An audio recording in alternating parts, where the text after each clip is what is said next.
నాలుగో రౌండ్ లో మొత్తంగా కాంగ్రెస్ అభ్యర్థి నవీన్ యాదవ్కి 9567 ఓట్లయితే బీఆర్ఎస్ అభ్యర్థి మాగంటి సునీతకి కేవలం 6020 ఓట్లు. ఇక్కడ కూడా దాదాపు కరుణ్ 3500 పై చిలుకు ఓట్ల తేడా ఉంది. సో ప్రతి రౌండ్ లో కూడా చాలా టఫ్ ఫైట్ అని అనుకున్నాం, కానీ నిజానికి సెకండ్ రౌండ్ తర్వాత ఇందాక కరుణ్ చెప్పినట్లు టఫ్ ఫైట్ కాదు, ఇది వన్ సైడ్ ఫైట్ లాగానే మనకు కనిపిస్తున్న పరిస్థితి. ఇది వన్ సైడ్ ఫైటే. ఆల్రెడీ సంబరాలు స్టార్ట్ అయ్యాయి. కాంగ్రెస్ అభ్యర్థి నాలుగో రౌండ్ ప్రకటించిన తర్వాతనే పూర్తి స్థాయిలో సంబరాలు కాంగ్రెస్ అభ్యర్థులు చేసుకుంటున్నారు, కార్యకర్తలు చేసుకుంటున్నారు. అలాగే కాంగ్రెస్కి సంబంధించి ఈ విజయాన్ని, ఈ ఆధిక్యాన్ని ప్రస్తావిస్తూ పొన్నం ప్రభాకర్ కూడా ఆల్రెడీ మంత్రి మాట్లాడినారు. తమ ప్రభుత్వం అందిస్తున్న సంక్షేమ పథకాల వల్లనే ఈ గెలుపు మాకు సాధ్యమవుతోంది, ఈ ఆధిక్యం మాకు తెలుస్తోంది. బీఆర్ఎస్ సెంటిమెంట్ రాజకీయాలు ఏమాత్రం వర్కౌట్ కాలేదు, ఎలాగూ ఓడిపోతామనే భయంలోనే రిగ్గింగ్ ఆరోపణలు, బీఆర్ఎస్ సెంటిమెంట్ రాజకీయాలు చేసినా కూడా అవి ఎక్కడా ఫలించలేదు. మా సంక్షేమ పథకాలే మమ్మల్ని కాపాడాయి అనే విధంగా ప్రజాపాలన వైపే ప్రజలందరూ ఉన్నారు, మాదే ప్రజాపాలన అని ఓన్ చేసుకునే మాటలు, ఆ వ్యాఖ్యలు పొన్నం ప్రభాకర్ మంత్రి ఆల్రెడీ చేశారు. కాంగ్రెస్ కార్యకర్తలు అయితే మొత్తానికి ఫుల్ జోష్ కనిపిస్తోంది.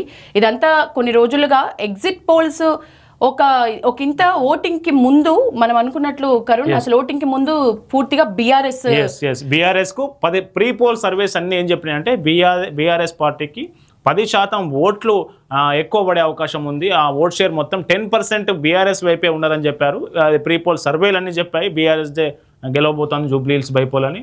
కానీ ఎప్పుడైతే ఓటింగ్ జరిగే కంటే ఒక్కరోజు ముందు మొత్తం సీన్ మొత్తం మారిపోయింది.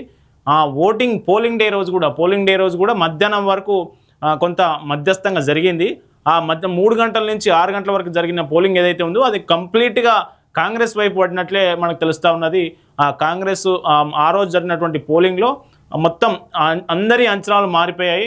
ప్రీ పోల్ సర్వేలు వచ్చినటువంటి ఏవైతే పాల్గొనే సర్వే సంస్థలు, ఆ సర్వే సంస్థలు మొత్తం ఎగ్జిట్ పోల్స్కి వచ్చేసరికి మొత్తం బీఆర్ఎస్కి దాదాపు 90% సర్వే సంస్థలు బీఆర్ఎస్ ఆధిక్యత ఉంటుంది. దాదాపు 5 నుంచి 8% వరకు ఓట్ షేరు కాంగ్రెస్కి ఆధిక్యంగా వచ్చే అవకాశం ఉందనేది స్పష్టం చేసిన పరిస్థితి కనిపిస్తా ఉంది. కరణ్ టఫ్ ఫైట్ అని అనుకున్నారు, అంటే నిన్నటి వరకు కూడా చాలా టఫ్ ఫైట్ ఉంటుంది అని, కానీ దీన్ని టఫ్ ఫైట్ అని మనం అనలేము. నిజానికి చాలా విక్టరీ అనేది చాలా తేడాతో ఉంది కాబట్టి మనం టఫ్ ఫైట్ అంటే బీఆర్ఎస్ కొంత తేడాతో ఓడిపోతుందేమో అని అనుకున్నారు, కానీ చాలా తేడాతో ఓడిపోతున్న పరిస్థితి కనిపిస్తుంది. ఎట్లా చూడొచ్చు మనం దీన్ని? అయితే మేడం ఏంటంటే నేరుగా సీఎం రేవంత్ రెడ్డి రంగంలోకి దిగిన తర్వాత దాదాపు 7 నుంచి 8 రోడ్ షోల్లో పాల్గొన్నారు సీఎం రేవంత్ రెడ్డి స్వయంగా. మంత్రులంతా ఒక్కో డివిజన్కి ఒక్కొక్క మంత్రిని ఇన్ఛార్జ్ చేశారు.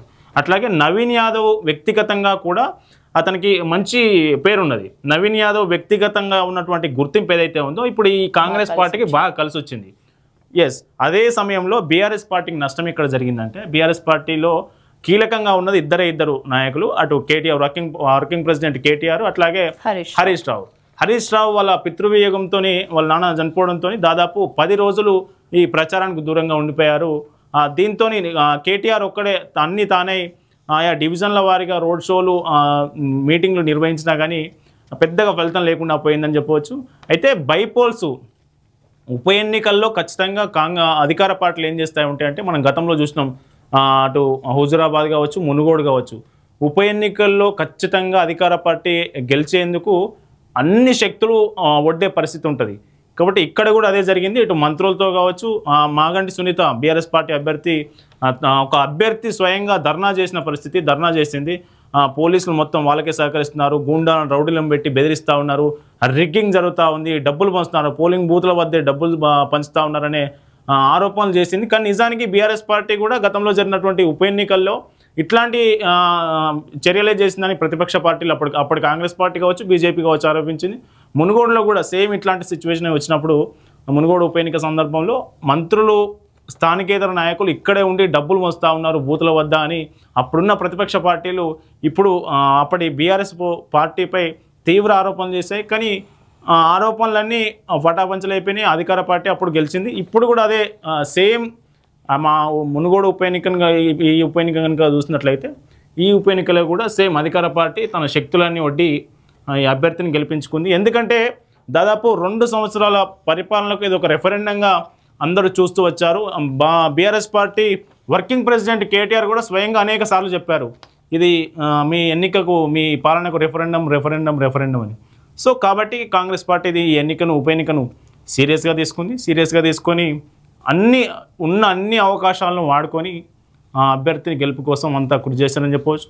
ప్రస్తుతం 6వ రౌండ్ వరకే 15,800 ఓట్ల మెజారిటీ ఉంది కాబట్టి మొత్తం 10 రౌండ్లు ముగిసేసరికి దాదాపు ఒక మెజారిటీ చాలా పెరుగుతుందనే 25,000 నుంచి 20,000 అయితే ఖచ్చితంగా దాటే పరిస్థితి అయితే మనకు కనిపిస్తూ ఉన్నది. మొత్తంగా మనం కరుణ్ బీజేపీ పరిస్థితి మాట్లాడుకుంటే